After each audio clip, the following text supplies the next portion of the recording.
They laughed as security dragged the cleaner across the polished marble floor. Stop. In less than 10 minutes, your system will collapse. You're about to lose $5 billion, she shouted, her voice echoing through the glass-walled office. No one listened. Executives smirked. Some even pulled out their phones to record her humiliation. Then suddenly, every screen flickered. A sharp alarm cut through the laughter. Numbers began to crash. The CEO froze, and slowly, every head turned back toward the girl they had just thrown out. Where are you watching from today, and what time is it in your country right now? If you believe hidden talents deserve to be seen, don't forget to subscribe and join this journey. Morning light crept slowly over the crowded rooftops of Nairobi's Eastlands, slipping through torn curtains and broken window panes, touching lives that had long learned to survive with very little. Inside a small, dimly lit room, Rita Nabwire was already awake before the sun fully rose. She sat quietly on the edge of a thin mattress, watching her younger brother breathe. Rita Nabwire's chest rose and fell unevenly, each breath shallow as if his body was fighting something it could not win. A worn-out inhaler rested beside him, its plastic surface scratched and faded from years of use.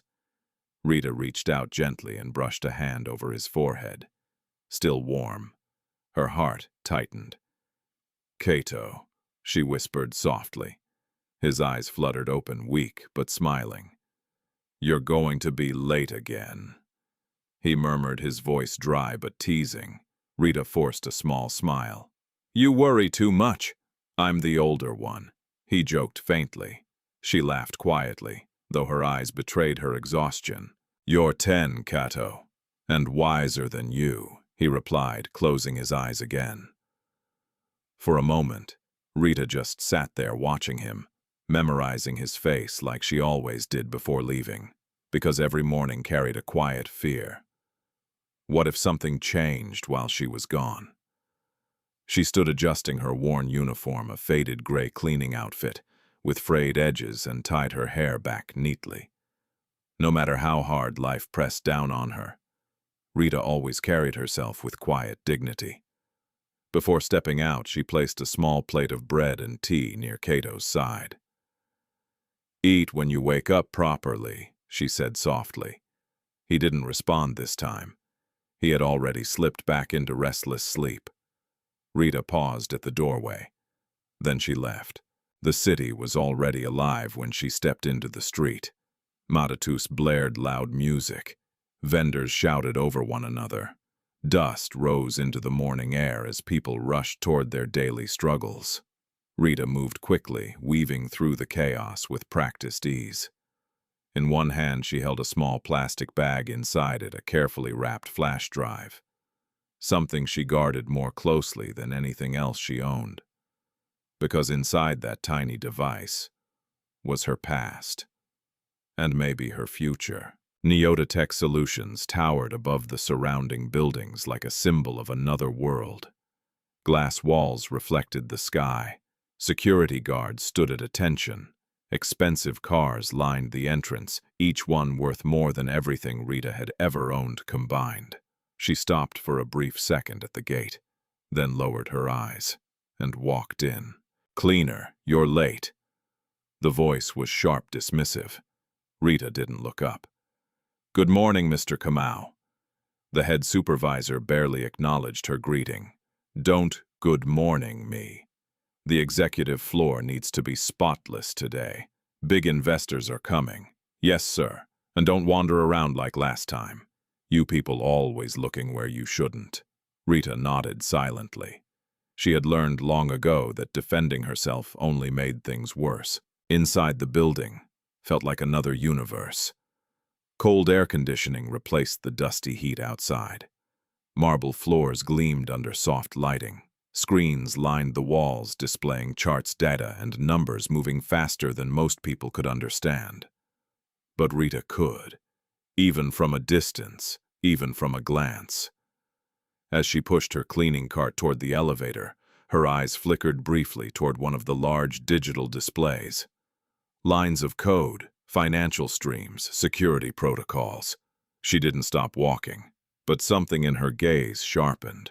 On the executive floor, the atmosphere was tense. Men in tailored suits walked briskly, voices low but urgent. Assistants hurried past with tablets and documents. Everything felt important. Because it was. In just 2 days, Tech was preparing to sign one of the largest tech security contracts in Africa, worth $5 billion. And everyone knew it. Everyone except the cleaner, they assumed. Rita moved quietly through the corridors, wiping surfaces, emptying bins, keeping her presence as invisible as possible. But her mind was anything but quiet. Every screen she passed, every system she glimpsed, it all spoke to her in a language she had never forgotten. A language she was never supposed to use again. She stopped briefly, near a glass-walled conference room. Inside, executives gathered around a massive screen displaying real-time financial systems. At the center stood a man with commanding presence, CEO Daniel Mwangi, tall, composed, powerful. He spoke with confidence, pointing at projections explaining growth, security, expansion. Rita lowered her eyes immediately and continued walking, but not before she saw it. A flicker, a tiny irregularity in the system's behavior. So small, no one else noticed, but she did. Later in a quiet hallway, Rita paused. Her grip tightened on the cleaning cloth. "No," she whispered under her breath. She looked around. No one was paying attention. Slowly, she turned her head toward a nearby monitor mounted on the wall. Her eyes scanned rapidly. Lines of encrypted traffic, back-end communication, hidden requests. Then there it was again. A delay, a mismatch, a pattern that didn't belong. Her breathing slowed. Her mind began to move. Fast, too fast. "This isn't just a glitch," she murmured. Rita stepped back, heart pounding. She knew that pattern. She had seen it before. Years ago. In a university lab she never got to graduate from. In competitions she was never allowed to finish. In systems she had once mastered. Before life pulled her away. Her fingers trembled slightly. Because if she was right, this wasn't a small issue. This was something much bigger. Something dangerous. "Hey, cleaner!" The shout snapped her out of her thoughts. Rita quickly lowered her head again.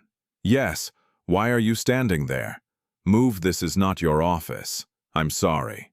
She pushed her cart forward again, but her mind refused to move on. All day she worked in silence. But everywhere she went, she saw it. Tiny cracks in a system everyone believed was perfect. Small anomalies hidden under layers of complexity. Like something waiting, watching, preparing. By evening, the building began to quiet down. Employees left one by one. Lights dimmed, but Rita stayed longer. She always did. Because overtime meant a little more money. And right now, every coin mattered. As she cleaned near the main server corridor, she paused again. This time longer. Her eyes fixed on a restricted access door. Behind it, the heart of Tech, the core system, the place where everything connected. Her chest rose slowly, then fell. She knew one thing now, with certainty.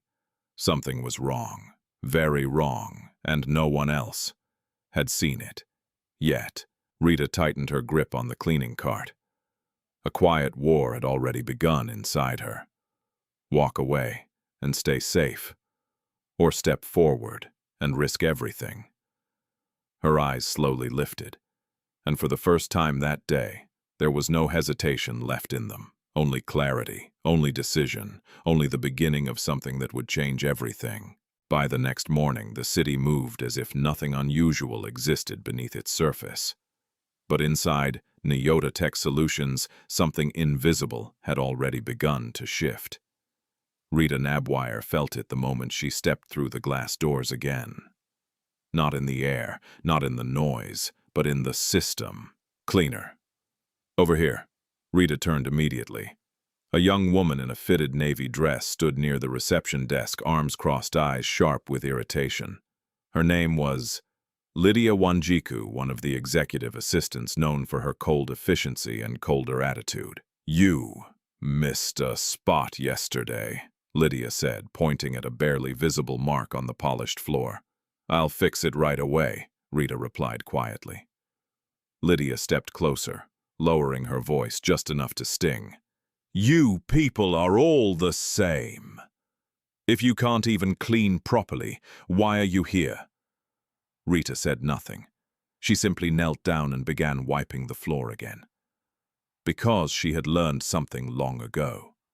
Silence sometimes protected more than words. Across the lobby, 2 junior analysts leaned against a desk watching. "Did you hear?" one whispered. "5 billion deal, biggest in East Africa." The other chuckled. "Yeah, and security is supposed to be airtight. No chance anything goes wrong." Rita's hand paused mid-motion. "No chance." Her grip tightened slightly around the cloth. If only they knew. Upstairs, tension was rising. Inside a large conference room, CEO Daniel Mwangi stood before a digital display filled with complex graphs and security metrics. "This deal is not just about money," he said firmly. "It's about reputation. One breach, one mistake, and we lose everything." Heads nodded around the table. Among them sat Victor Okoth, Chief Technology Officer, calm, calculated, watching. "If I may," Victor spoke smoothly, "our systems have been tested repeatedly. There are no vulnerabilities." His confidence filled the room like a shield. Daniel studied him for a moment, then nodded. "Good, because we cannot afford surprises." Downstairs, Rita continued her routine, but her mind refused to rest. Every movement felt mechanical, because her thoughts were somewhere else, running simulations, tracing patterns, replaying what she had seen. She needed to confirm it. Not guess, not assume, confirm. Near midday, Rita found her chance. The executive hallway briefly emptied as staff gathered for a meeting. A wall-mounted monitor flickered to life again. System diagnostics. Real time. Unprotected for just a moment. Rita stepped closer. Her heart pounded. Her eyes moved quickly. Data streams, access logs, encrypted transfers. Then there. Her breath caught. A hidden request buried deep within legitimate traffic. Almost invisible, almost perfect, but not perfect enough. Rita's fingers curled slightly. "This is not random," she whispered. "It was structured, timed, designed to blend in until the exact moment it mattered. Until the exact moment it could do the most damage." Footsteps echoed suddenly. Rita stepped back instantly, lowering her head just as 2 executives walked past. She resumed cleaning, but inside, everything had changed. Later that afternoon, she made a decision. A dangerous one. She approached the reception desk. "Excuse me," she said softly. Lydia didn't even look up. "What now? I need to report something. Important." That got her attention. Lydia raised an eyebrow slowly. "Important from you." Rita swallowed. "It's about the system." A pause, then laughter. Not loud, but sharp enough. "You," Lydia said, shaking her head. "You think you understand anything about our systems?" "I saw something stop." Lydia held up a hand.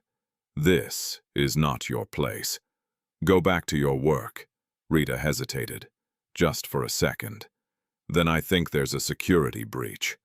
The words landed heavily, and for a brief moment, silence. Then Lydia leaned forward. Her expression changed, not to concern, to annoyance. "Do you even hear yourself?" she said coldly. "Do you know how many experts work here, and you think a cleaner discovered something they didn't?" Rita's voice dropped. "Please, just tell someone to check." Lydia's lips tightened. Then she pressed a button on her desk. "Security to reception." Rita's stomach sank. "No, I didn't mean." "Clearly you didn't think at all," Lydia snapped. 2 guards approached quickly. "What's the issue?" "This cleaner is causing disruption," Lydia said calmly, claiming there's a breach in our system. The guards exchanged glances. Then one of them smirked. A breach, he repeated. Rita looked at them, desperation creeping into her voice. Please, just look at the logs. There's something hidden. Enough, the second guard said firmly. Take her back to her assigned area. As they guided her away, Rita's eyes searched the room. No one was listening, no one cared, because to them, she was invisible. Upstairs, Victor Okoth stood alone in a quiet office, his eyes fixed on a laptop screen. A line of code blinked, then another. A slow smile formed on his lips. Almost time, he murmured. Back downstairs, Rita sat in a storage room, her cleaning cart beside her. Her hands trembled slightly. Not from fear, from frustration. Because she knew what was coming. And no one would stop it. Her thoughts drifted back to Cato, to his weak breathing, to the hospital bills piling up, to the life she was fighting to hold together. She closed her eyes.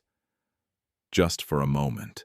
Then she opened them again, stronger, more focused, because deep inside, she understood something clearly now. No one was going to save this company. No one was going to listen. No one. Except her. Rita stood slowly. Her decision had already been made. If they wouldn't believe her, she would prove it. Far above her, in a room filled with power and confidence, executives continued planning a future built on certainty, unaware that everything they trusted was already on the edge of collapse. That night, Nairobi did not sleep, but inside the small, dim room Rita called home time seemed to slow down. The single bulb hanging from the ceiling flickered weakly, casting long shadows against the cracked walls. Outside, distant traffic hummed like a constant reminder of a world that never paused. Rita sat on the floor beside Cato. He was asleep again, but this time his breathing was heavier. Each inhale sounded like a struggle, each exhale uncertain. Rita gently adjusted the thin blanket over him, her fingers lingering slightly longer than necessary. She didn't want to let go, not even for a second. You didn't eat, she murmured softly, noticing the untouched bread from earlier. Cato stirred faintly, but didn't wake. Rita exhaled slowly, then leaned back against the wall. Her eyes drifted to the small plastic bag she had carried home. Inside it, the flash drive. She reached for it carefully, held it in her palm, turned it over, as if it carried memories too heavy to face. And in a way, it did. Years ago in Kampala, Rita Nabwire had not been a cleaner. She had been something else, entirely. The memory returned vividly. Bright classrooms, old computers humming loudly, students gathered around screens, and Rita sitting in the front row, eyes alive with curiosity. Again, her professor had said once, shaking his head in disbelief, "You solved it faster than anyone." Rita had smiled shyly. It wasn't talent she always thought, it just made sense. Code spoke to her. Patterns revealed themselves. Problems wanted to be solved. She had been the best in her class. No more than that. She had been ahead. Far ahead. There had been a competition. National level. Top universities across Uganda. Rita still remembered the final challenge, an advanced security breach simulation. While others struggled, she saw the answer almost instantly. A hidden loop. A vulnerability buried under layers of distraction. She had fixed it. In minutes, the room had gone silent. Then applause. Real applause. "You have a future in this," her professor told her afterward. A big one. Rita believed him. For a while. Until reality arrived. Hospital bills, medicine, rent, food, all of it. Rising. All of it waiting. All of it impossible. Cato had fallen sick suddenly. At first it was small. Just coughing. Then breathing problems. Then nights spent awake listening to him struggle. Doctors, tests, prescriptions. Each visit took more than she had. Each day demanded more than she could give. Her scholarship wasn't enough. Part-time jobs weren't enough. Nothing was enough until she made the decision. The one that changed everything. She dropped out. No ceremony, no farewell, no second chances, just silence. Rita blinked, and the memory faded. Back in the present, she stared at the flash drive in her hand.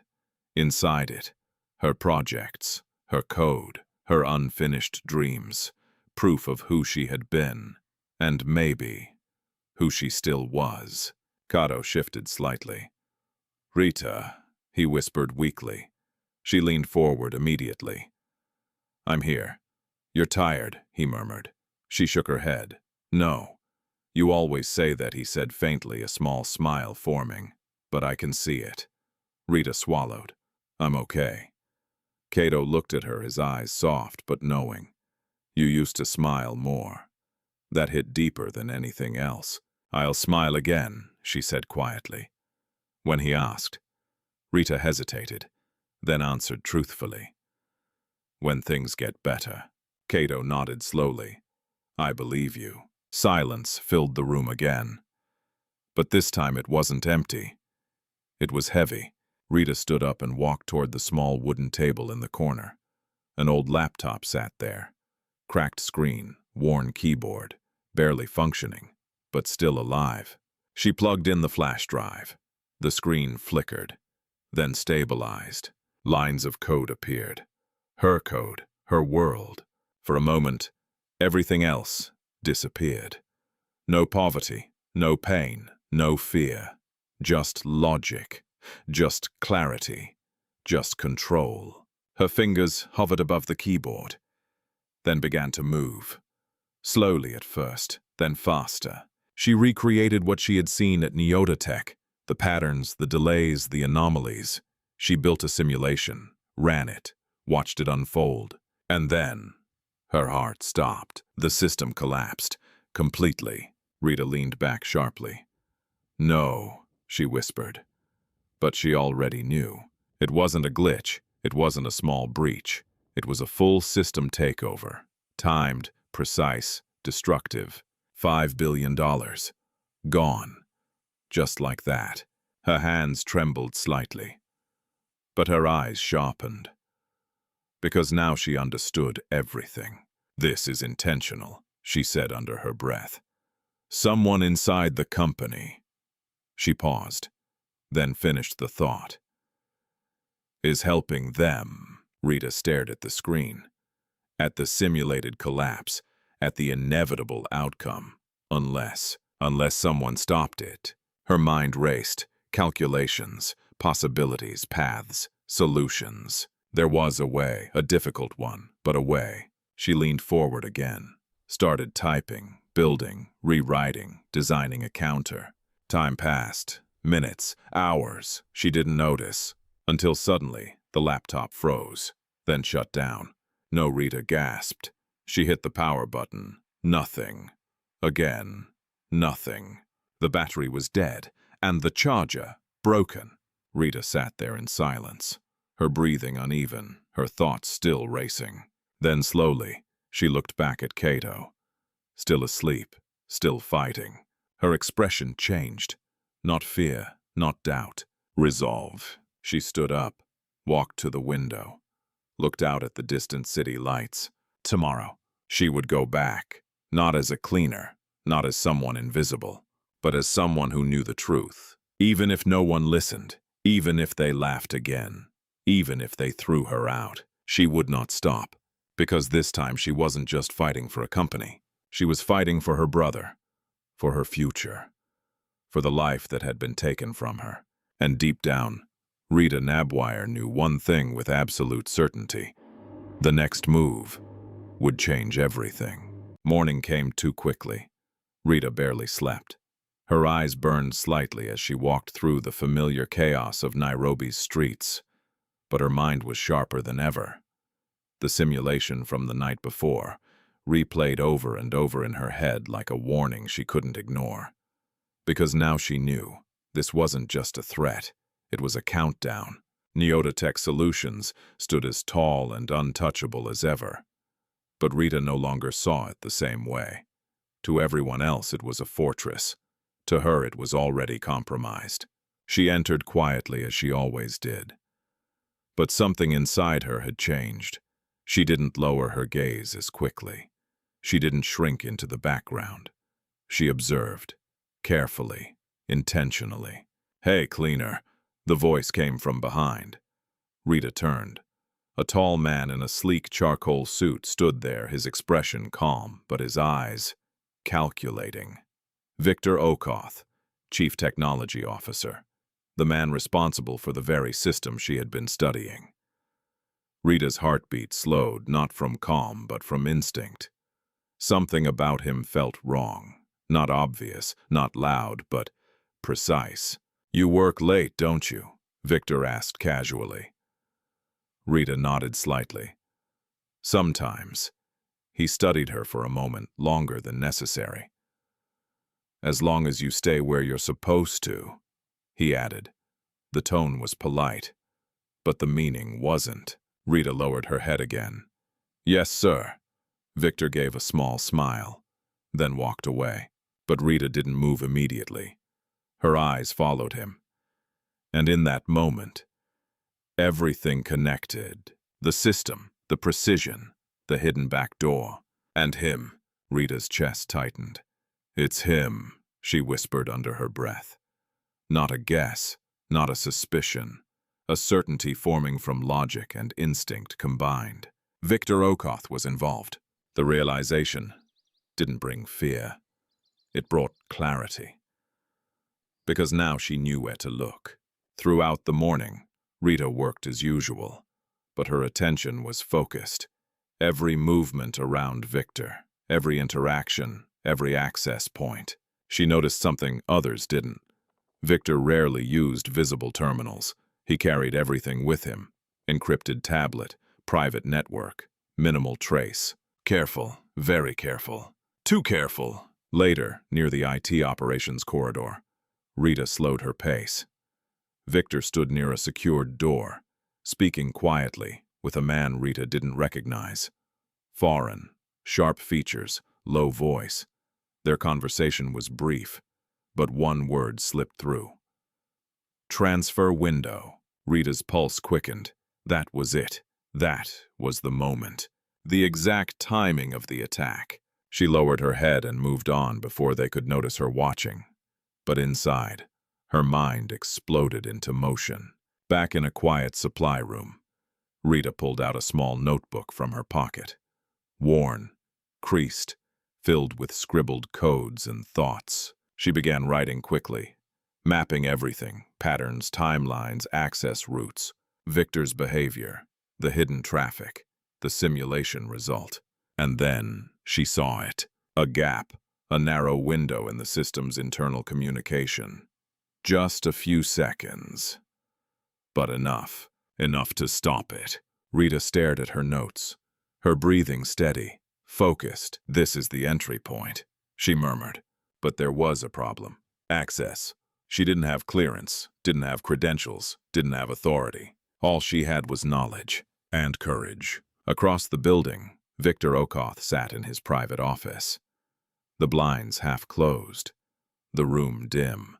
On his screen, a countdown. 48, 12:09. Time remaining. He leaned back in his chair. Calm, in control. "Everything is in place," he said quietly into his phone. A voice on the other end responded in a low tone. "And the internal system," Victor smiled faintly. "No one will see it coming." He ended the call. But for the first time, something felt slightly off. He tapped his fingers against the desk slowly, thinking, because somewhere deep in the system logs, there had been a minor irregularity. Small, insignificant, but real. Victor frowned slightly.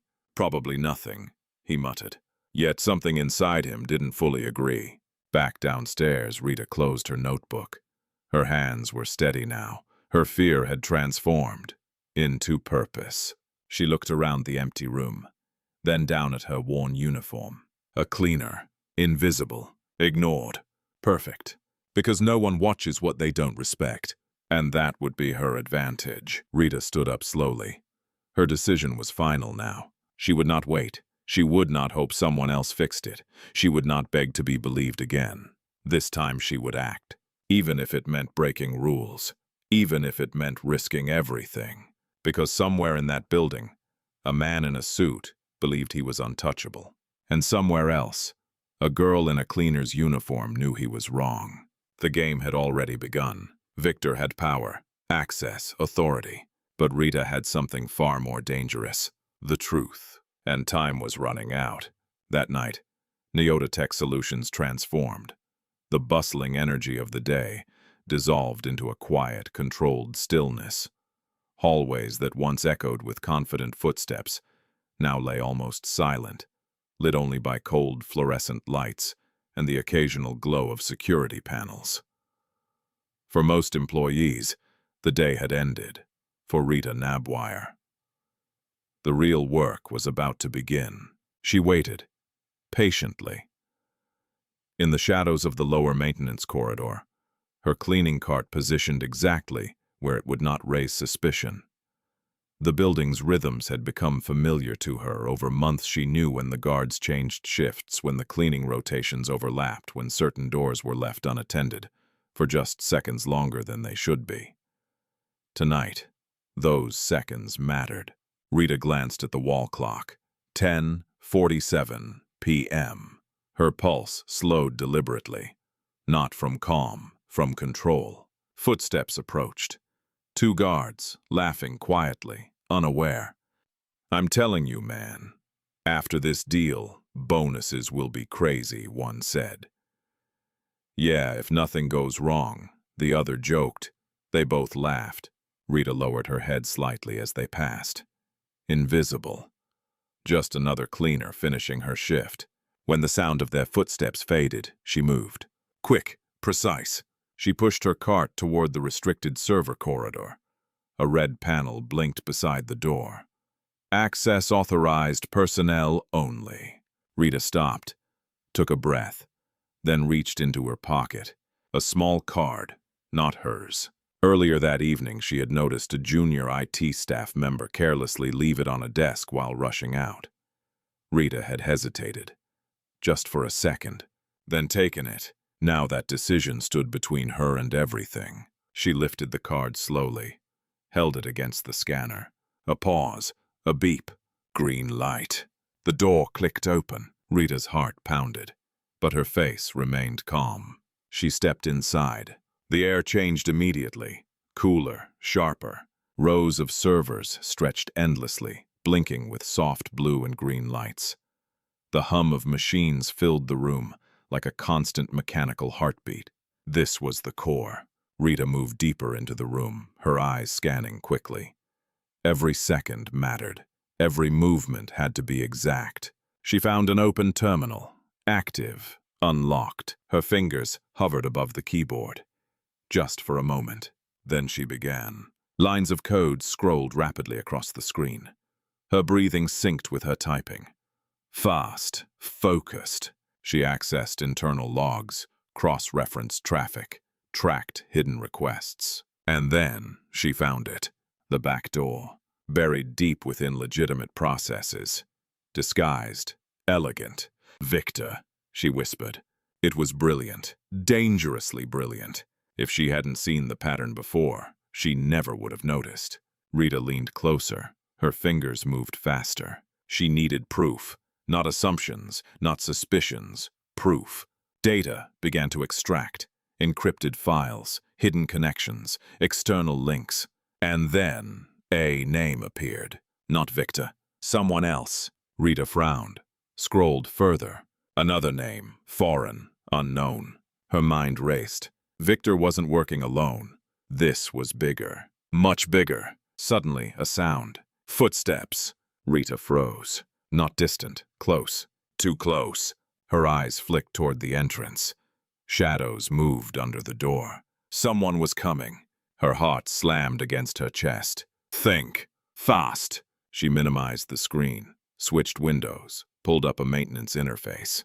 Just as the door opened, a guard stepped in. Rita turned slightly, already holding a cleaning cloth.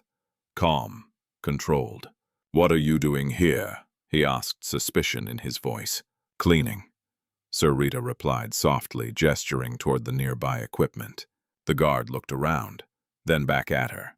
"This area is restricted. I was told to finish all floors tonight," she said. A pause. The guard studied her. Longer this time. Rita kept her eyes lowered, her breathing steady. Seconds passed. "Then be quick," he said, and turned away. The door closed again. Rita didn't move, not immediately. She waited, listened. Footsteps fading, silence returning. Only then did she exhale.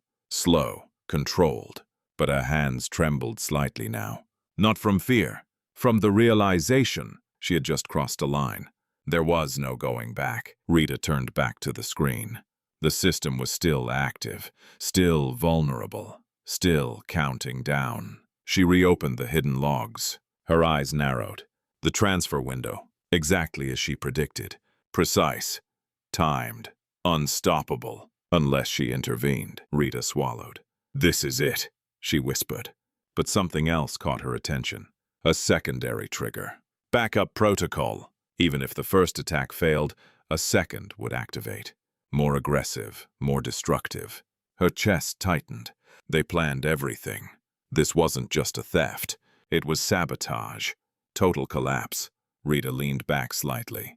For the first time, the weight of it truly hit her. $5 billion, thousands of jobs, an entire company, all on the edge. And she, a cleaner, was the only one standing in between. Her eyes closed briefly. Just one breath, then opened again. Clear, focused, unshaken. She reached into her pocket, pulled out her flash drive, held it firmly. "This is why," she whispered. Why she couldn't walk away. Why she couldn't stay silent. Why she couldn't pretend not to see. Rita plugged it into the system. The screen flickered slightly, then stabilized. Her code, her tools, her mind, all aligning. She began building the countermeasure, line by line, careful, precise, because one mistake would trigger everything early, and she wouldn't get a second chance. Time passed, unnoticed, until finally she stopped, looked at the screen. The solution wasn't complete. Not yet, but it was possible, and that was enough. Rita removed the flash drive, erased her access trail, cleared logs, closed systems. Every move deliberate, every step calculated. Then she stood, looked around the room one last time. The quiet hum of machines, the blinking lights, the silent danger hidden beneath it all. Tomorrow everything would change, one way or another. Rita walked toward the door, and as it closed behind her, she didn't look back, because now she was no longer just surviving inside this building. She was fighting it. The next morning, the sky over Nairobi was clear. Too clear. The kind of calm that often came before something broke. Inside Nyota Tech Solutions, everything looked normal. Employees arrived early. Assistants moved quickly. Screens lit up across departments. The building buzzed with anticipation as the $5 billion deal drew closer. No one suspected anything except Rita Nabwire. She stepped through the entrance quietly, her cleaning cart rolling beside her as usual. Same uniform, same posture, same silence. But inside nothing was the same anymore. Her eyes moved differently now, sharpened, calculating. Every hallway, every camera, every guard's position, she noticed everything. Because today, she wasn't just observing, she was preparing. Back again. The voice came from behind. Rita turned slightly. It was one of the guards from the night before, the same one who had nearly caught her. His expression wasn't hostile, but it wasn't friendly either. "You cleaners work too hard," he said, watching her carefully. Rita gave a small nod. "We do what we're told." He held her gaze for a moment longer than necessary, then shrugged. "Just stay out of trouble." Rita lowered her eyes again, but something inside her tightened. He remembered. That meant she had less room for error now. Upstairs, tension was rising. Inside, the executive floor preparations had intensified. Screens displayed real-time financial projections. Security teams ran final checks. Assistants rushed between offices with urgent messages. And at the center of it all, Daniel Mwangi stood reviewing everything with sharp focus. "We go live tomorrow," he said firmly. "No delays, no mistakes." A senior engineer nodded. "All systems are stable." Victor Okoth stood beside them, calm, collected. "Everything is under control," Victor added. His voice was smooth, convincing. But for a brief moment his eyes flickered, as if searching for something or someone. Downstairs, Rita moved toward a quiet storage room again. She closed the door behind her, locked it, then reached into her pocket. The flash drive. Her hands were steady now, more than before, because today she wasn't just reacting. She was building her case. Rita plugged the drive into an old maintenance computer. The screen flickered to life. She began organizing everything she had gathered. System logs, hidden access points, encrypted pathways, and most importantly, the connection patterns. She reconstructed the sequence step by step, from the smallest anomaly to the full breach simulation. Her fingers moved quickly, her mind faster, until finally she stopped. There it was. Proof. Not obvious, not simple, but undeniable. The back door, the timing, the layered triggers, and the internal authorization, Victor Okoth's credentials. Rita stared at the screen, her breathing slow. "This is enough," she whispered.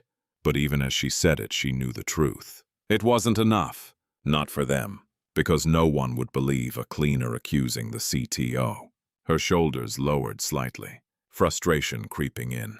But then her eyes shifted to something else, a secondary log. Hidden deeper. She opened it, and everything changed.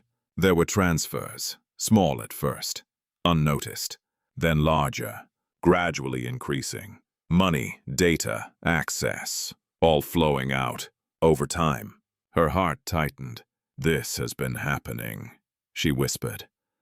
"For months. This wasn't just one attack. It was a long game, and tomorrow was the final move." Rita leaned back slowly. Now she understood. Victor wasn't just betraying the company. He had been draining it, preparing it, weakening it from the inside. Her hands clenched, not in anger, in resolve.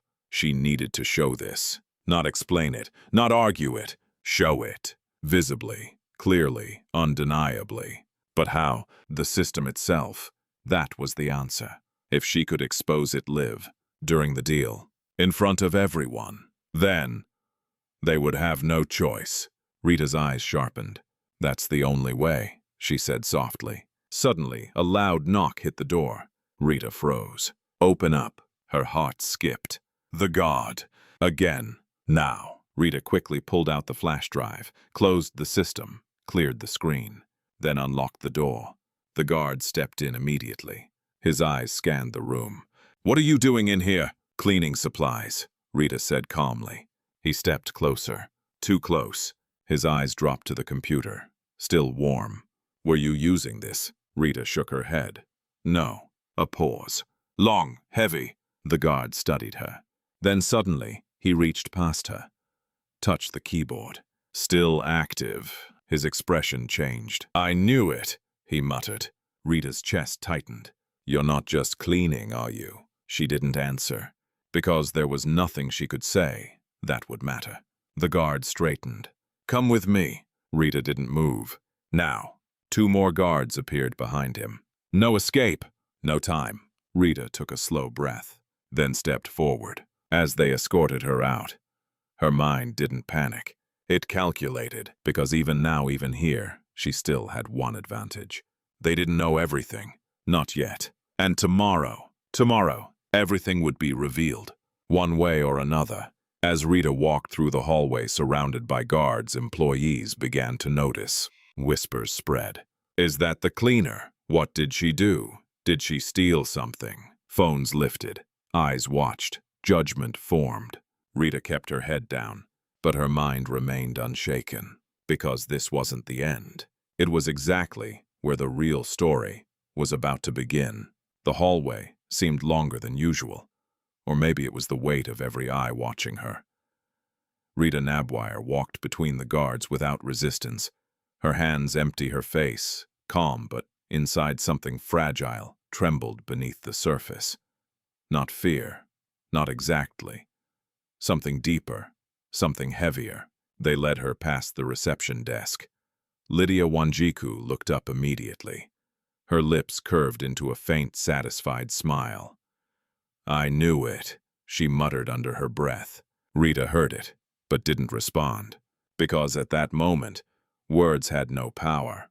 They reached a small security office. The door shut behind her.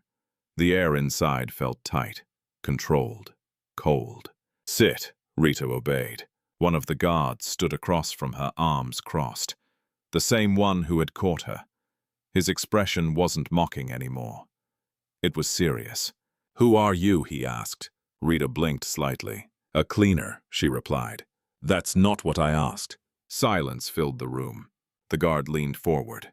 "You accessed a restricted system. That's not something a cleaner does." Rita looked at him. For the first time, directly. "I didn't steal anything," she said quietly. "That's not the point." Another guard stepped in. "You understand. This is a criminal offense, right?" Rita nodded. "Then explain." Her fingers tightened slightly in her lap. This was it. The moment she had tried to avoid. If she spoke, they wouldn't believe her. If she stayed silent, she would lose everything. Rita took a slow breath. "There's a breach in your system." The guards exchanged glances. Not surprise, not concern. Annoyance. Again with this, one of them said. "I'm serious," Rita continued. "Your system is compromised. Someone inside is working with external hackers. The attack is already set." "Enough." The guard's voice was sharp now. "You expect us to believe that you," he pointed at her, "figured out what an entire IT department couldn't." Rita didn't flinch. "Yes." The word hung in the air. Firm, unapologetic. For a moment, no one spoke. Then one of the guards laughed. Not loudly, but enough. "You really believe that, don't you?" Rita held his gaze. "I don't believe it," she said quietly. "I know it." The room went still, because something in her voice didn't sound like arrogance. It sounded like truth, but truth from the wrong person still meant nothing. The door opened suddenly. Lydia stepped in, followed by another man in a suit. Tall, composed. Victor Okoth. Rita's heartbeat slowed, not from calm, from recognition. Victor looked at her, his expression unreadable. So he said smoothly, "This is the cleaner causing trouble." Lydia crossed her arms. "She's been claiming there's a breach in our system." Victor's eyes flickered slightly. "Just for a moment." Then he smiled. "A breach," he repeated. He stepped closer. Rita didn't look away. "You accessed our internal systems," Victor continued, "without authorization." Rita spoke carefully. "You should check your logs." Victor tilted his head slightly. "Is that so?" "Yes." Another pause. Victor studied her. Longer now, as if trying to understand something. Then he smiled again. But this time, there was something colder in it. "I think," he said slowly, "you've been watching too many movies." Lydia laughed softly. The guards relaxed slightly. And just like that, the moment passed. Victor turned to the guards. "Terminate her access. Effective immediately." Rita's chest tightened. "She's no longer allowed in this building." Lydia nodded. "Understood." Rita leaned forward slightly. "You're making a mistake," she said. Victor didn't turn back. "No," he replied calmly. "You are." The guards moved toward her again. "Wait," Rita said quickly. Everyone paused. "If I'm wrong, you lose nothing," she said, her voice steady. "But if I'm right," she looked directly at Victor, "you lose everything." Silence. Heavy. But Victor only smiled. "Take her out." The decision was final. No doubt, no hesitation. Rita stood slowly. As they escorted her out, she didn't fight, didn't argue, because she understood something now. They would not listen. Not today. Outside, the bright Nairobi sun hit her face. Too bright, too harsh. The door closed behind her. Just like that, she was gone. Her job, her access, her chance, all taken. Rita stood there for a moment, still, silent. Then slowly she exhaled. Her hands trembled. Not from weakness, from everything she had been holding in. Tears formed in her eyes, but she didn't let them fall, because she didn't have time. Not anymore. Her phone vibrated suddenly. Rita froze, then reached into her pocket. A message from the hospital. Her heart dropped. She opened it quickly. Patient condition worsening. Immediate attention required. Rita's breath caught. Kato! Everything hit at once. The system, the job, the warning. And now this. Her knees almost gave out, but she held herself steady. Because she had no choice. Rita looked back at the towering Nyota Tech building. Glass, steel, power. Inside, a disaster was still counting down. And outside, her world was already collapsing. For a moment, she stood between two battles. One she couldn't ignore. One she couldn't afford to lose. Tears finally slipped down her cheeks, but her eyes remained clear. Because deep inside, Rita knew something. This wasn't over.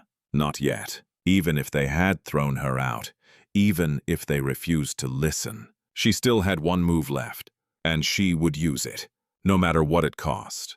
Rita wiped her tears quickly, then turned and ran.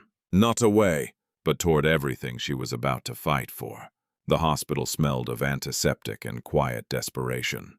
Rita Nabwire pushed through the sliding doors, her breath uneven from running her chest tight with fear she could no longer hold back.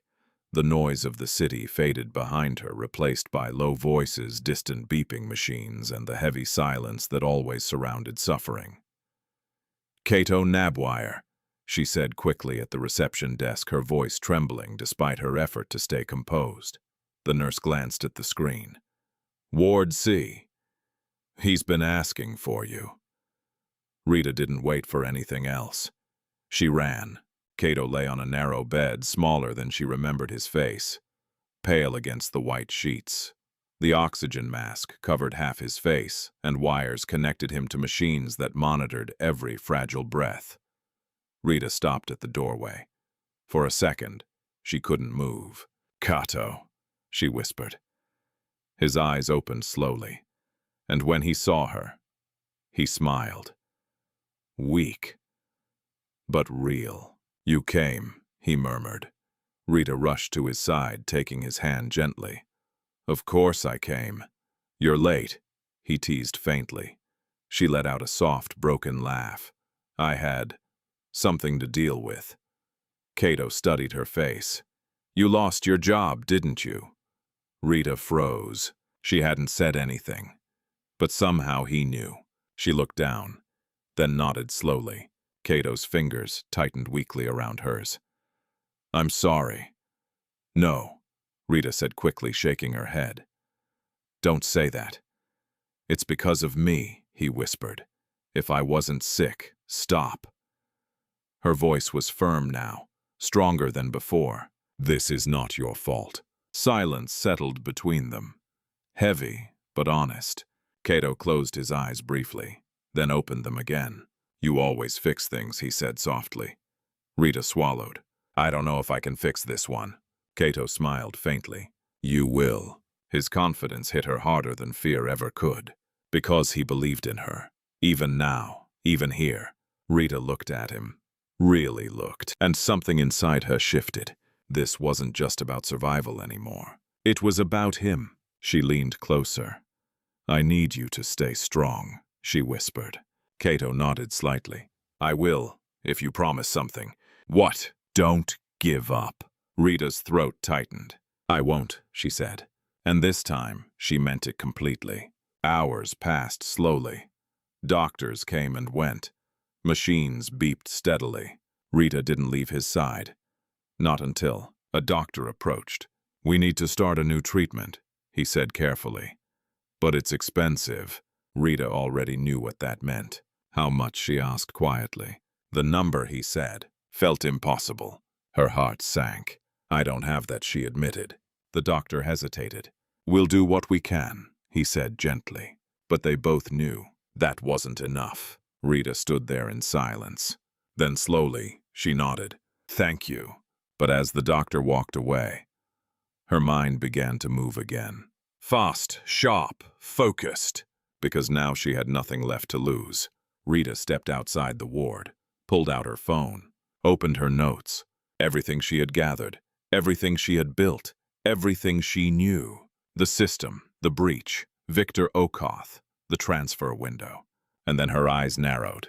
She remembered something, a detail she had almost overlooked. A remote access node. Hidden, external. A backdoor, not just inside Nyota Tech, but connected from outside. Her pulse quickened. That's it, she whispered. If she couldn't get back into the building, she could still reach the system. From outside, Rita turned quickly. Left the hospital. The sun was beginning to set. Time was slipping.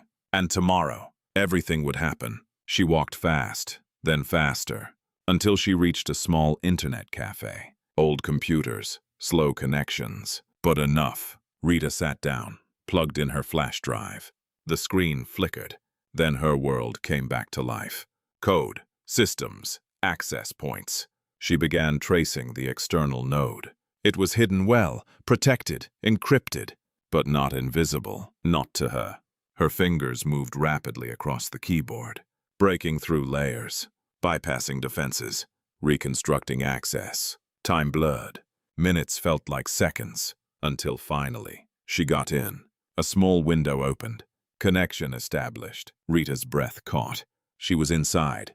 Not fully, but enough. Enough to see. Enough to act. Her eyes scanned the system quickly. The countdown was still there. Running. Unstoppable. Unless she finished what she started. Rita opened her counter code.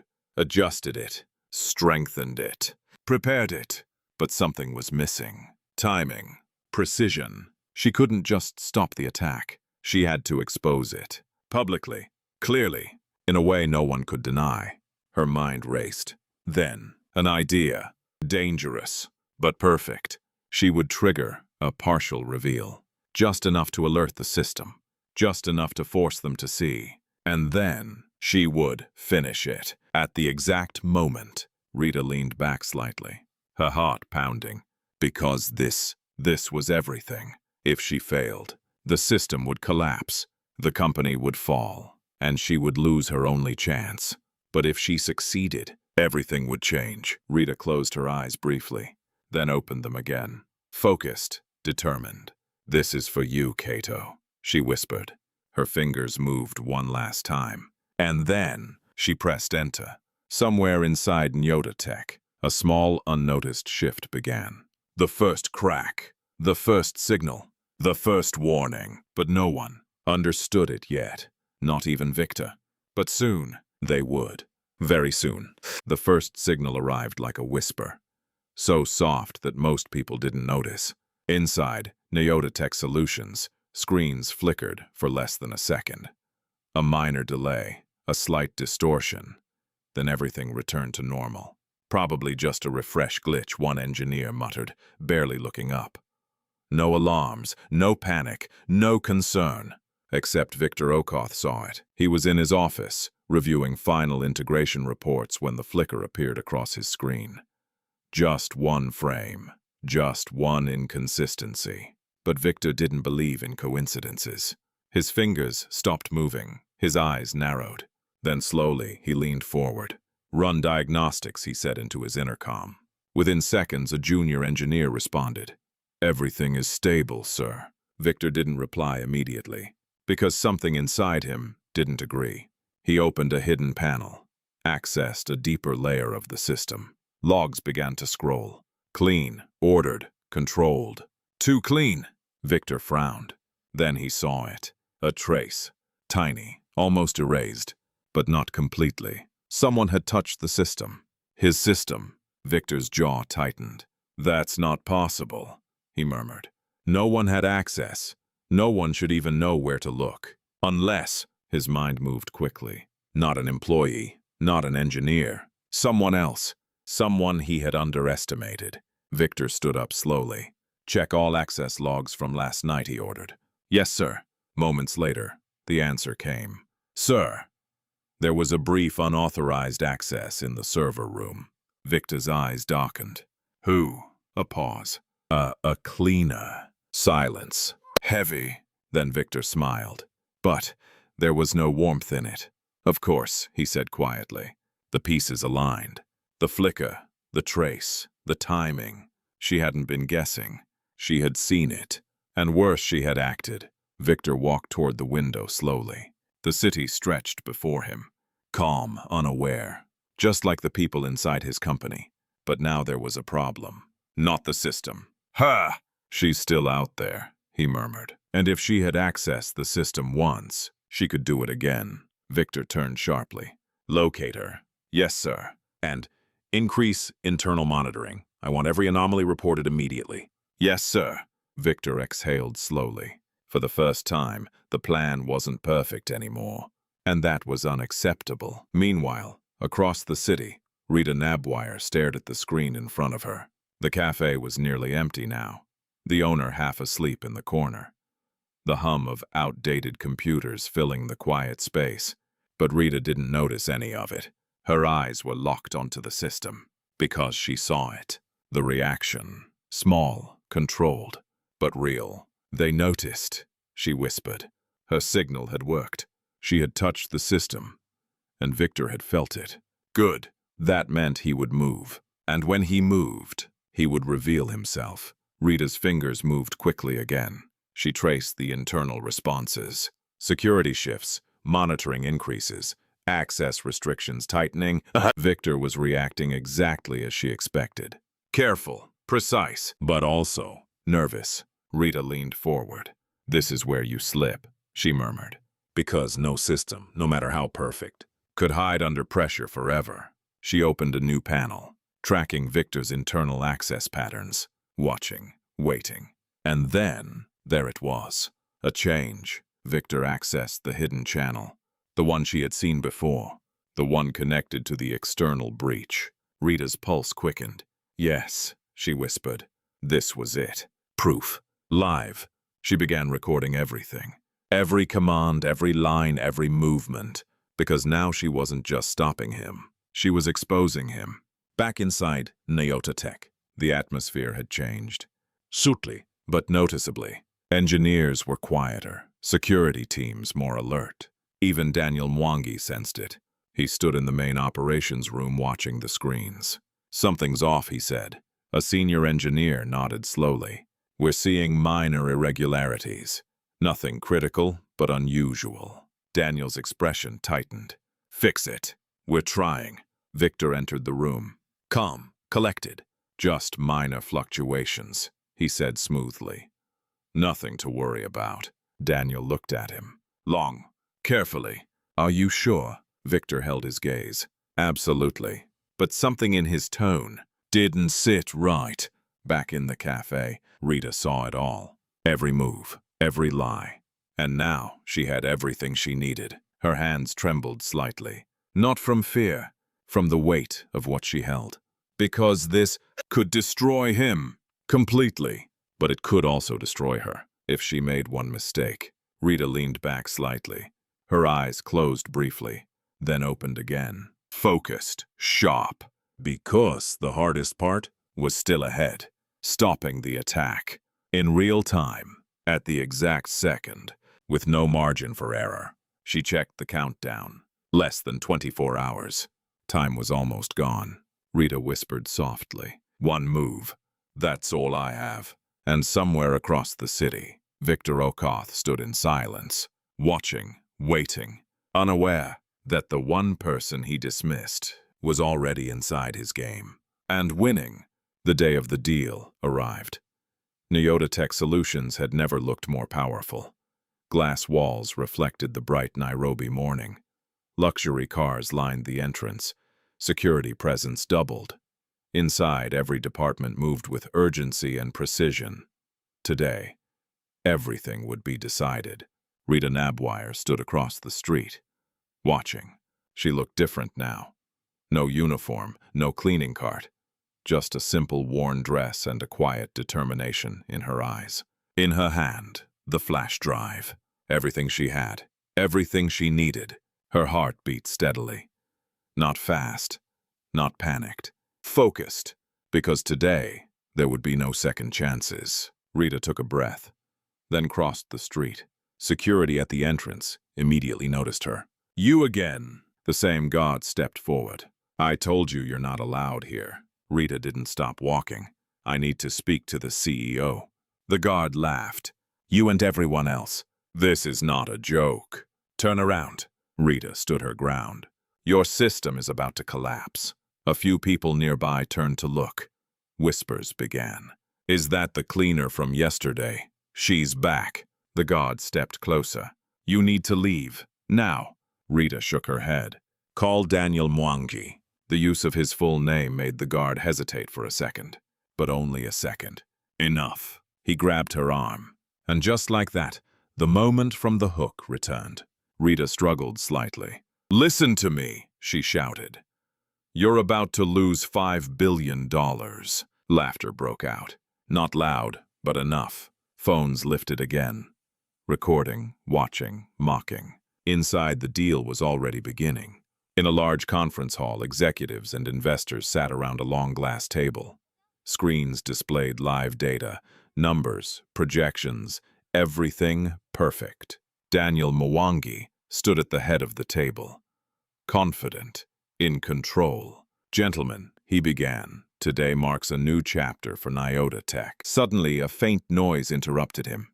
A flicker. One screen blinked, then stabilized. Daniel paused.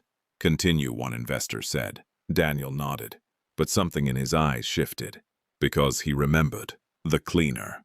Her words. Outside, Rita's voice grew louder. "Check your logs. There's a breach in your internal system." "Get her out of here!" the guard snapped. They began dragging her toward the exit.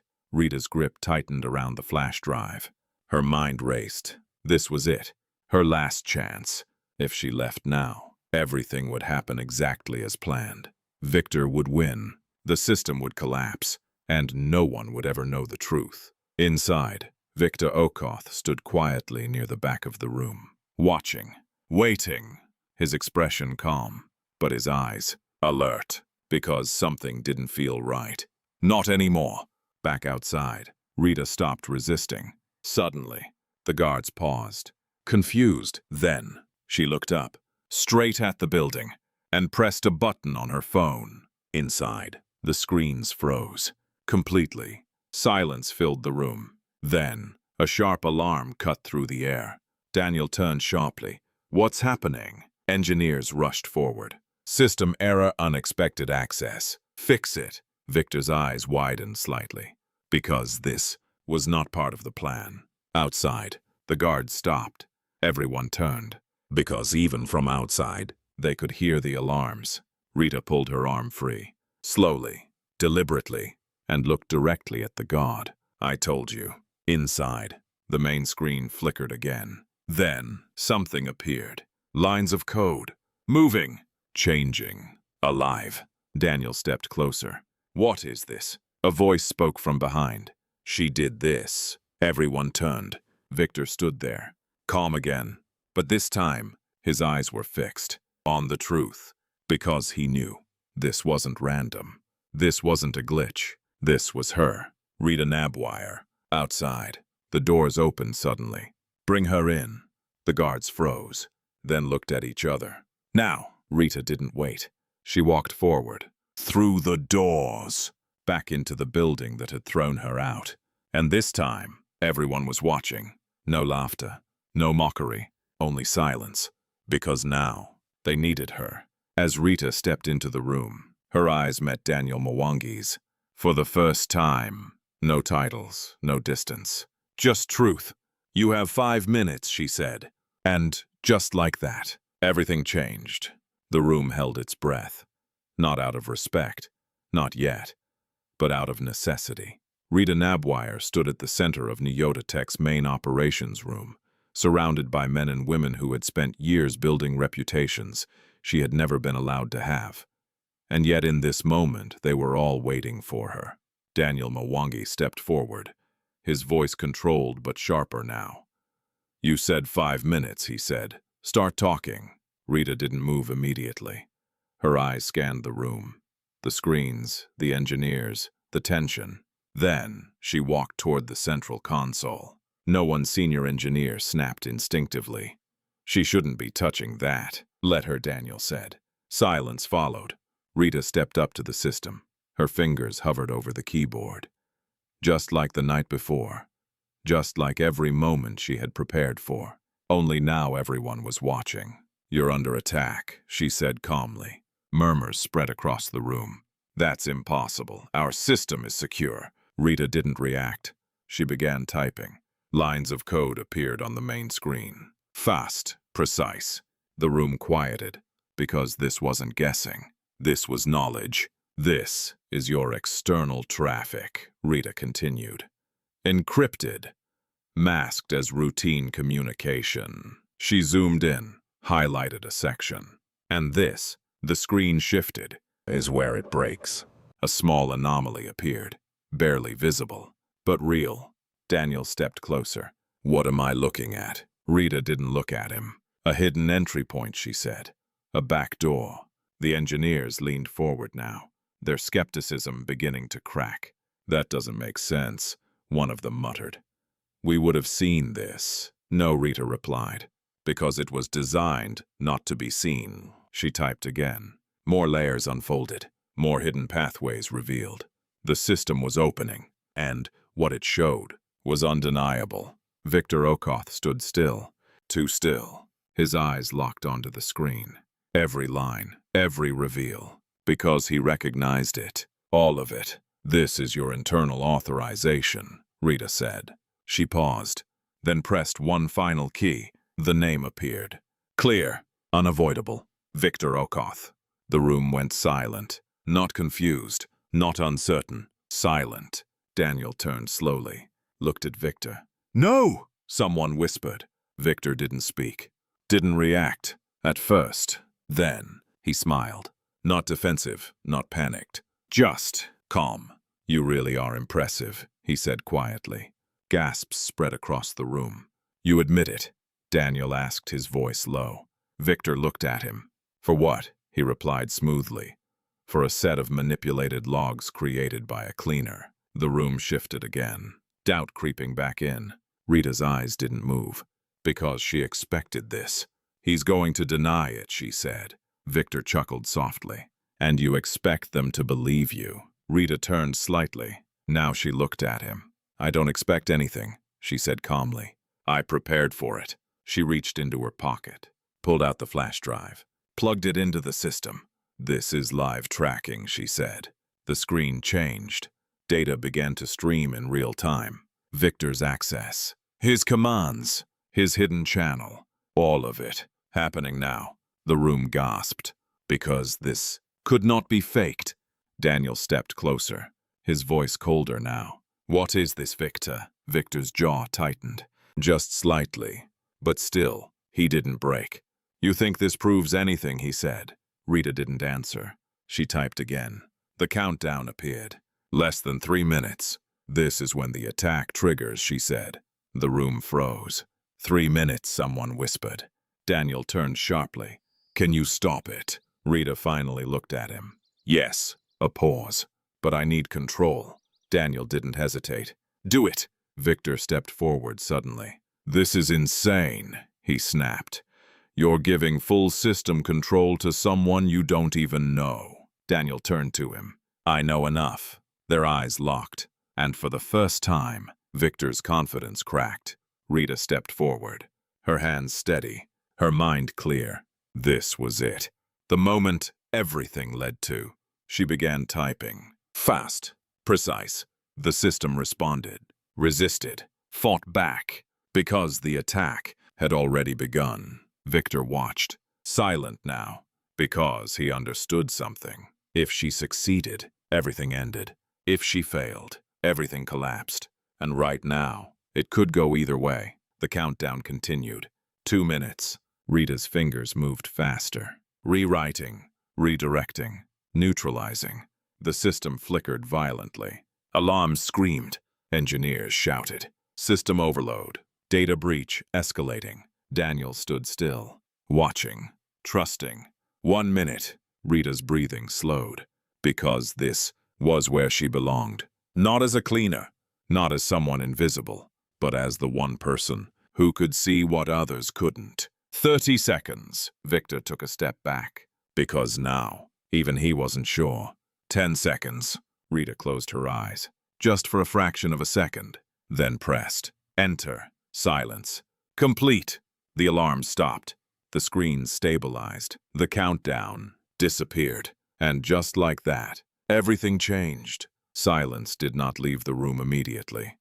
It settled, heavy, uncertain, as if no one dared to believe what had just happened. The alarms were gone, the screens stable, the system alive. Rita Nabwire stood still in front of the console, her fingers hovering just above the keyboard, her breathing finally slowing after the storm she had just navigated. She didn't turn around. Not yet, because she knew everything had changed. Behind her, someone exhaled, then another. Then murmurs began. Is it over?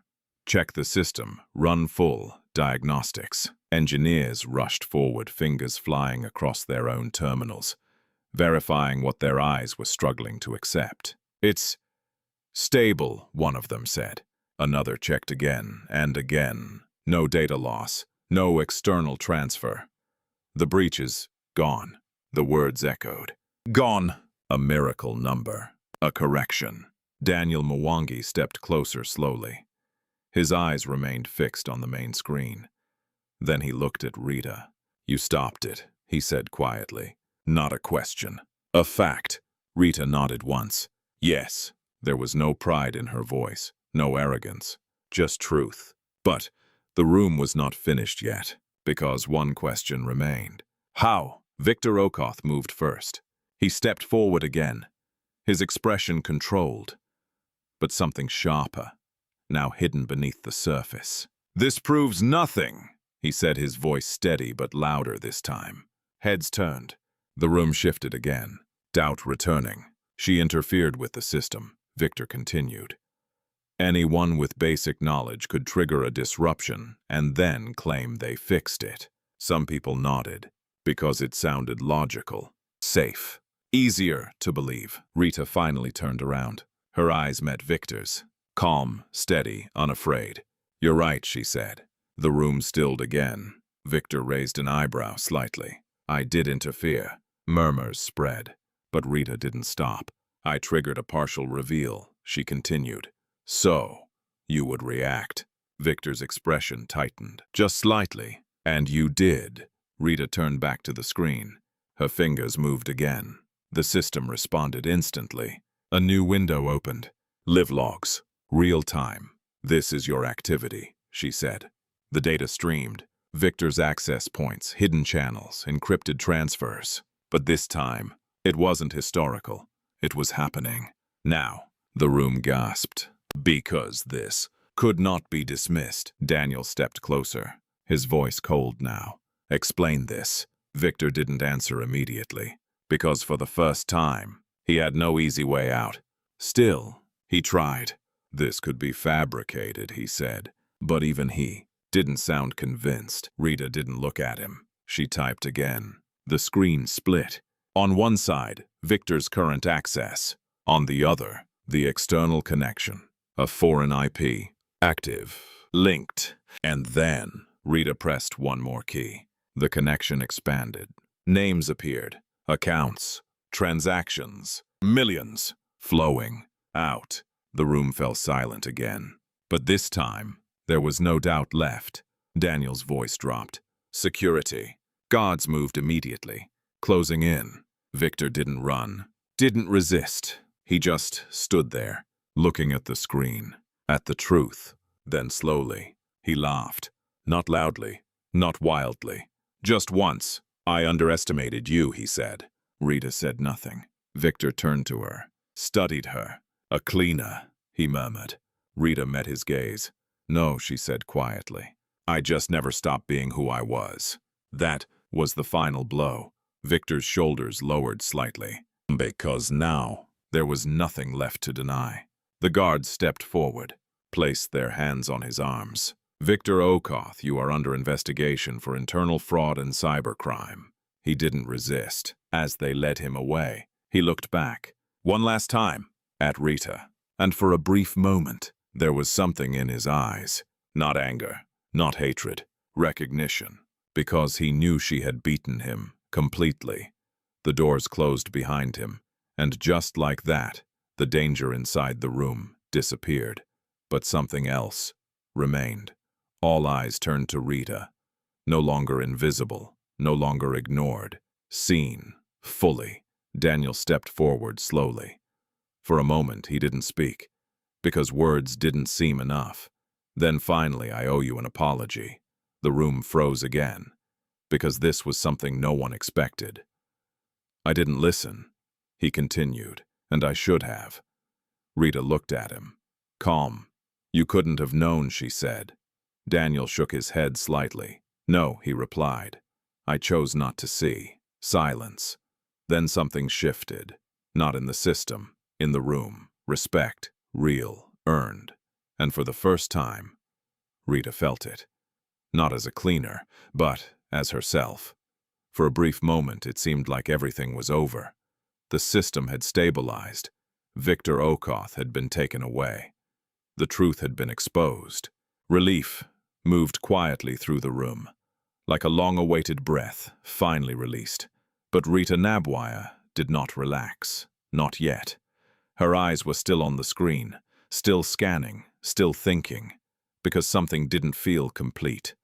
The system was stable, yes, but too stable. Perfect stability after a breach of that scale. Didn't make sense. Rita's fingers hovered over the keyboard again. "What is it?" Daniel Mwangi asked. She didn't answer immediately. Instead, she typed. The system responded. Logs opened, deep layers, hidden threads, and then her heart dropped. "No," she whispered. The word was soft, but sharp enough to cut through the quiet room. Daniel stepped closer. What Rita's eyes didn't leave the screen. "There's another trigger." The room froze. "What do you mean?" one of the engineers asked. Rita zoomed in, highlighted a section. This wasn't just a single attack, she said. It was layered. More code appeared, hidden, silent, waiting, a secondary payload. She continued. If the first attack failed, she paused. This one activates, a beat. Then the screens flickered again, violently. Alarms exploded, louder than before. System breach detected, unauthorized execution. Critical failure, imminent chaos returned. Stronger, more dangerous. Daniel's voice cut through it. "Can you stop it?" Rita's jaw tightened. "Yes." A pause. "But this one," she looked at him, "is worse. Because this time it wasn't just stealing. It was destruction. Total system wipe. Financial collapse. Irreversible." The countdown appeared again. 30 seconds. 30 seconds, an engineer shouted. Rita's hands moved instantly. Faster than before. Sharper. This wasn't just coding anymore. This was war. She bypassed the first layer. Blocked. The system resisted. Harder.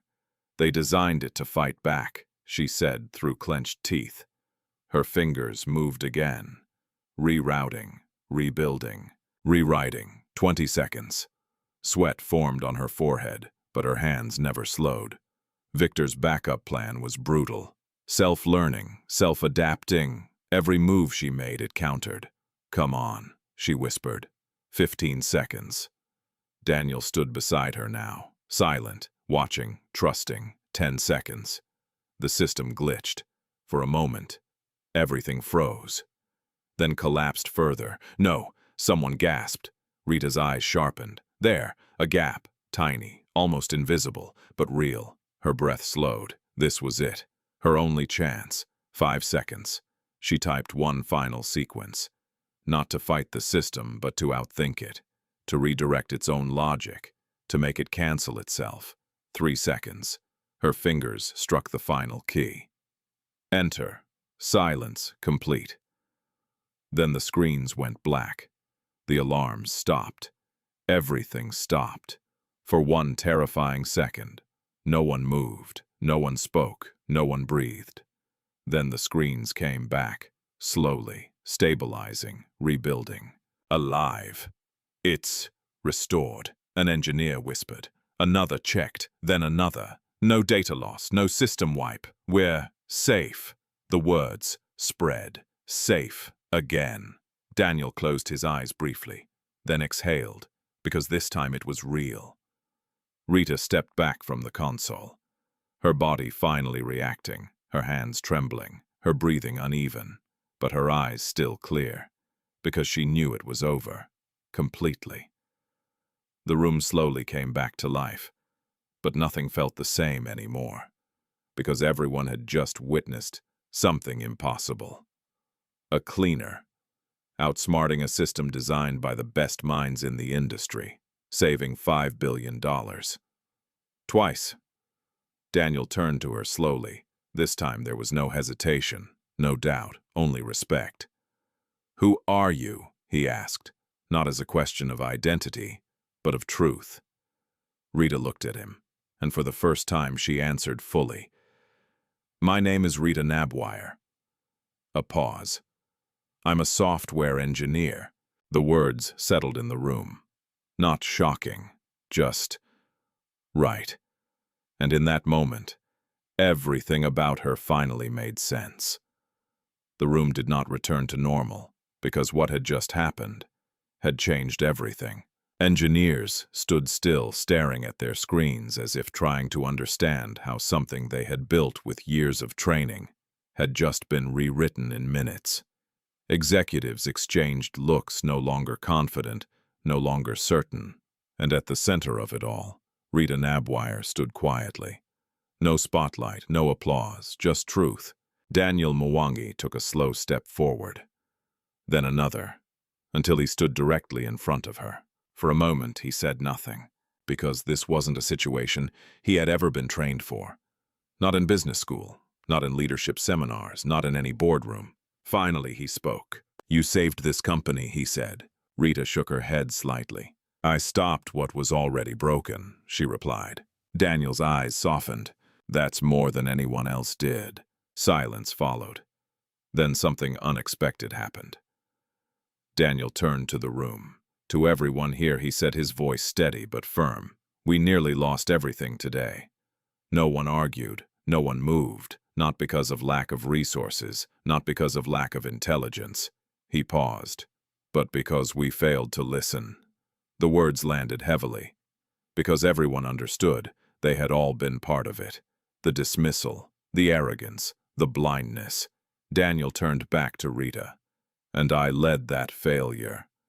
Rita looked at him quietly, not judging, not accusing, just listening. Daniel took a breath.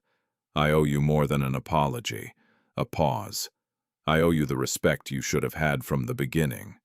The room remained silent, because now this wasn't about a system anymore. This was about something deeper.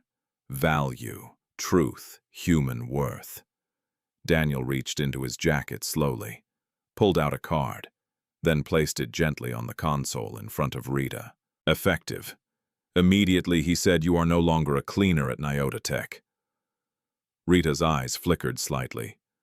"You are the new head of systems security." Gasps filled the room, not loud, but undeniable, because this was something no one expected. A cleaner now leading them. Rita looked at the card. Didn't touch it. "Not yet." "I don't have a degree," she said quietly. Daniel shook his head. "You have something more valuable." A pause. "You have the ability to see what others ignore." Rita exhaled slowly, because this moment didn't feel like victory. It felt like responsibility. "My brother is in the hospital," she said. The room shifted again. Daniel's expression changed immediately. "What does he need?" Rita hesitated, then answered honestly. "Treatment." Daniel nodded once. "Consider it done." No hesitation, no conditions. Rita looked at him, and for the first time, her eyes softened. "Thank you," she said. Daniel nodded, but then he added something else, not as charity, a pause, as recognition, because this was not pity. It was justice. Hours later, the building had changed. Not physically, but in energy. People spoke differently, moved differently, looked at Rita differently, no longer invisible, seen, respected. That evening, Rita stood outside the hospital again, but this time, she didn't feel small. She walked in. Cato was awake. His eyes lit up the moment he saw her. "You're smiling," he said weakly. Rita laughed softly. "I told you I would." She sat beside him, took his hand. "I fixed it," she said. Cato smiled. "I knew you would." Days passed, then weeks. Cato's treatment began. Slowly, he improved. His breathing steadied. His strength returned. And with every small step, Rita felt something inside her heal too. Back at Nyota Tech, she didn't become someone else. She remained Rita. But now people listened when she spoke, respected when she acted, learned when she led, and slowly the system she once cleaned around became the system she protected. One evening, Daniel stood beside her in the operations room, watching the screens. "You changed everything," he said. Rita shook her head slightly. "No," she replied. "I just showed what was already there." Daniel smiled faintly and reminded us to see. Outside, the city moved as it always had. Busy, loud, unforgiving, but somewhere within it, a girl who had once been invisible had been seen. Not because she demanded it, but because she proved it. And that changed everything. Sometimes the world teaches us to look at people and decide their worth in seconds. By their clothes, by their job, by their position. But stories like Rita Nabwire's remind us of something deeper, something real. Talent does not always come dressed in confidence. Genius does not always sit in boardrooms. And strength does not always speak loudly. Sometimes it stands quietly in the corner, unseen, unheard, waiting for a moment the world almost never gives. Rita didn't win because someone helped her. She won because she refused to give up on who she was, even when the world refused to see it. And in the end, it wasn't just about saving $5 billion. It was about restoring something far more valuable: truth, dignity, and justice. So today, ask yourself this. How many people around you are being overlooked, simply because no one is paying attention? And what might change if someone finally did? If this story touched you, take a moment to share your thoughts. Where are you watching from today? What time is it in your country right now? And if you believe that kindness, resilience, and truth still matter in this world, don't forget to like, subscribe, and share this story with someone who needs to hear it. Because sometimes one story can change the way we see everything.